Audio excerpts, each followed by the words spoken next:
All right, guys, what's going on? Welcome in. So it sounds so crazy to say, I cannot believe it's here, but it's game week.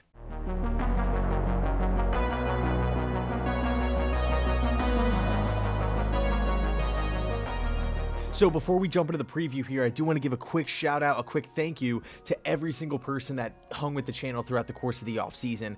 It was a busy offseason. We had a lot of fun, but now it's time to get down to brass tacks here. The regular season is here. It's just a couple days away, and the New York Jets are taking on the Carolina Panthers in Carolina. There's so many different storylines. We have Zach Wilson versus Sam Darnold, Darnold taking on his former team, Robbie Anderson taking on his former team, Robert Saleh versus Matt Rule. Everybody knows the fallout that Matt Rule had with the Jets front office a couple seasons ago. I mean, the Jets were so close in bringing Rule in to be the head coach, and then as the team was like rounding third base, it all fell apart. So there's a ton of different little storylines, even the minor stuff like James Morgan signing a contract in Carolina the second he got released from the New York Jets. So it should be a really interesting game.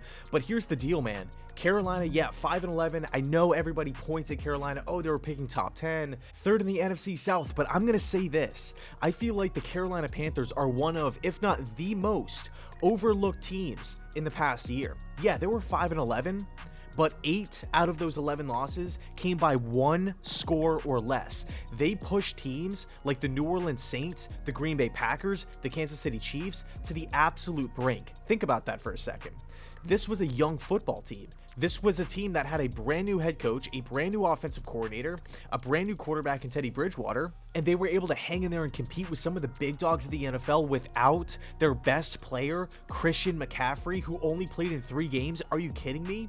Of course, we could take a look at some of the average to below average rankings that the Panthers found themselves in last season. 24th in total points, 21st in total yards. But at the end of the day, if you watch the Carolina Panthers, you knew this was a young football team. You knew this team shot themselves in the foot multiple times. Numerous games, this team stumbled over themselves. It's not like they were, getting blasted off the field, just getting their doors blown off. No, not in the least. This team is only going in the right direction. So it should be a really fun matchup because the Jets, on the other hand, are kind of in the same boat. This is a young, up-and-coming football team that will fight the opponent until the bitter end, until it reads triple zeros on the game clock. Robert Saleh will have this group playing with tons of electricity all season long. And this is something that Jets fans have really been starved of over the past couple seasons. I mean, he is really the anti-Gase. His mantra is all gas, no brake. Okay, so that's what really gets people excited, and I cannot wait until this matchup. Tons of youth, tons of potential all around the football field on both squads, offensively and defensively. Let's talk about how the Jets offense can have success against this tenacious Panthers defense. So really, when we take a look at this Mike LaFleur offense, we have the blueprint. We know exactly who we are, we have an identity, and we know what we want to accomplish. That's run the football. That's getting a third and shorts. That's utilizing play action to its fullest, keeping the defense off balance, using a lot of pre-snap motion. Okay, so really, I feel like the main goal here, the main goal to go up against this Panthers defense, get in a third and manageable. If you can get in a third and short, your chances of sustaining drives and putting points on the board skyrocket. They skyrocket, especially when we take a look at how the Panthers did last season on third down. They were 31st in the league. Okay, so 2020 defensive third down efficiency, second to last. That's not where you want to be. So granted, new team, new defense, they've added some nice pieces, some guys that I really like, and they've grown, okay, because overall that was a young defense. You would expect that number to go up, but we could point to that category and say, hey, if this is the area that the New York Jets offense wants to live in, this is one of the driving forces of the offense. We need to get in a third and short on a consistent basis. But this week we're taking on an opponent that struggles mightily to get off the field on third down. I mean, that's just an area that Mike LaFleur can try to expose. If you live really in that 3rd and 10, 3rd and 12, 3rd and 15 range, I mean, you have no chance against the Panthers pass rush.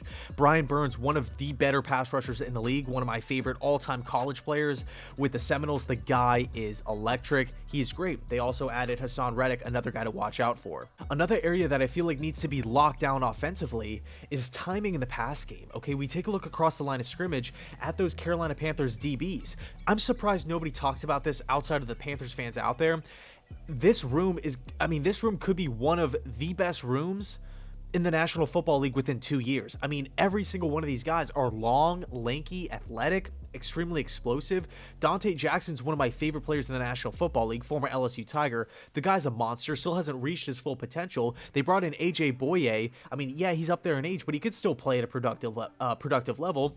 Of course, they have Chin at safety, and then J.C. Horn, a top 10 draft selection. Okay, so all of these guys know that they're playing a rookie quarterback. They know that they're going up against a first-time OC. They know that they want to establish the run as well. So when we have a passing situation, the timing has to be there.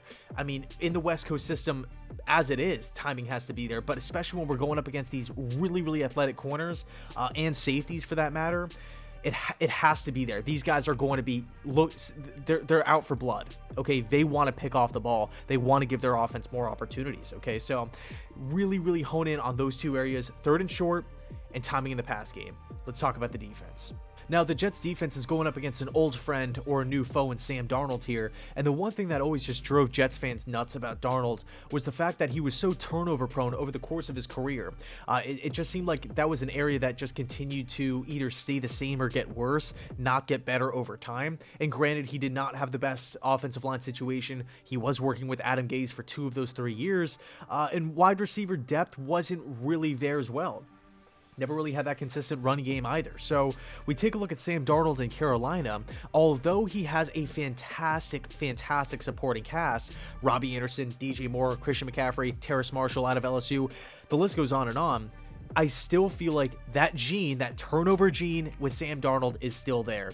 So I feel like the Jets need to speed up his decision making, collapse the pocket from the interior, getting Darnold to make rapid decisions with the football. He has shown he can be careless with the football, okay? Chucking the ball into double coverage, forcing the ball into triple coverage. We cannot let Darnold sit back there all day and find the soft spot in zone in the cover 4, cover 3 defenses. We can't allow that to happen, okay? So overall, I feel really good about really good defensively because we also have the speed to match up with guys like Robbie Anderson and DJ Moore who could stretch the field, and Terrace Marshall, by the way, who could stretch the field vertically and horizontally. So I feel like from the outside linebacker position, Hamza Nasruddin and Jamien Sherwood have to lock down the flats. I mean, I feel like because the Panthers present a lot of threats, we can hurt you down the field, we can hurt you over the middle of the field, we can hurt you in the running game. Christian McCaffrey can slip out on those 3rd and 6s, 3rd and 7s. He can slip out on slip screens, on little dump offs and checkdowns and whatnot from Darnold. Darnold doesn't really have the best arm in the world, so I feel like he could, and because Christian McCaffrey is the team's best player, I could see Christian being a major factor in the running game, or in the pass game, excuse me. So Nasruddin and Sherwood have to be able to cover ground and get out there to make those open field tackles. So all in all, I cannot wait for the matchup. Let me know your thoughts down below in the comment section. What do you want to see from this New York Jets team? I cannot believe it's here. Thanks so much for watching, and as always, go Jets.